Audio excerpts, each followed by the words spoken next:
12th கெமிஸ்ட்ரியில் lesson number 1 மெட்டலர்ஜியில் next important topic பார்த்தோம்னா thermodynamic and electrochemical principle used in metallurgy.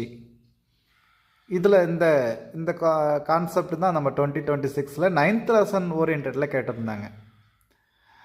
நம்ம 11th தெர்மோடைனமிக்ஸ்லேயே படிச்சிருப்போம். Gibbs free energy and its relation G = H - Ts and delta G = delta H - T delta Sன்றது தெரியும். அதனுடைய terms explanation எல்லாம் நமக்கு தெரியும். டெல்டா G நாட்னா Gibbs free energy change, delta Hனா என்தால்பி சேஞ்ச், டெல்டா Sனா என்ட்ரோபி சேஞ்ச், Tனா டெம்பரேச்சர் இன் கெல்வின்.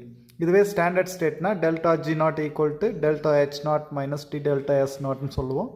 இதே போல் 12th நம்ம 9th லெசனில், அதாவது 12th ஸ்டாண்டர்டில் 9th லெசனில் எலக்ட்ரோகெமிஸ்ட்ரியில் relation between delta G free energy change and electrode potential E என்னன்னு பார்க்க போகிறோம். அப்படி பார்த்தோம்னா டெல்டா G = -NFE where N is number of unpaired electron, F is a Faraday, 1 Faraday = 96,500 coulombsன்னு சொல்ல போகிறோம்.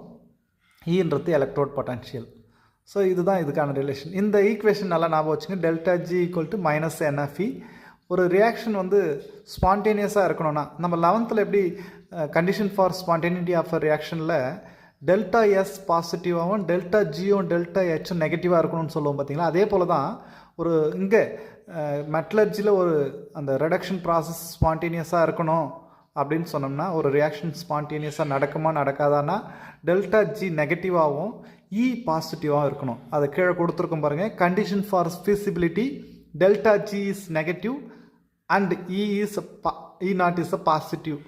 The reaction is feasible and spontaneous ன்னு கொடுத்துருக்கோம்.